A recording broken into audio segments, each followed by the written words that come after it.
I don't know if that's gonna work. I'm trying to fly a drone and get this set up at the same time.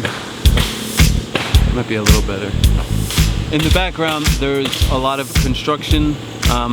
We're filming for a client called Honeydew Men, and they do home repairs, roofs, chimneys, driveways, just about anything you can think of with your house, they do it. And we've learned that because as we've been filming, we've really covered all that stuff. So today, they are actually redoing a roof, and they took off all the shingles and are putting up new ones all in one day. There's 8 guys working on this today. So there's a lot to cover, and they're moving fast. So what's happening to cover as much as possible is I have a GoPro that's doing a time lapse. It's taking a picture once a minute. It's been doing that since about 9:30.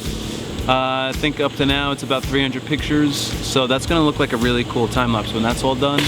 I'm also looking up because I'm flying a drone. So I'm just making sure it doesn't crash, fly into a tree, things like that.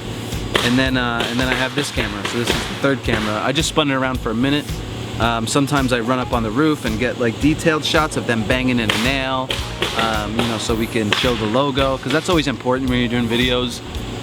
You don't really need to talk about your product to sell it, you just need to show it. And they definitely show their work every day, and they wear the shirts. So when we talk about branding, that's not really our expertise, but we kind of know from having worked with so many people what they do and what's successful. It's really easy to get really creative shots that incorporate their branding into the work as well, and just really makes it feel like less of a commercial. I think now like the new style is really a docu style, so it's documenting the process and what you do without being silly about it. And that's what's great about Daryl, is he just shows people what he can do and people call him up. I'm gonna go check on this drone because I got 12 minutes left of flying time.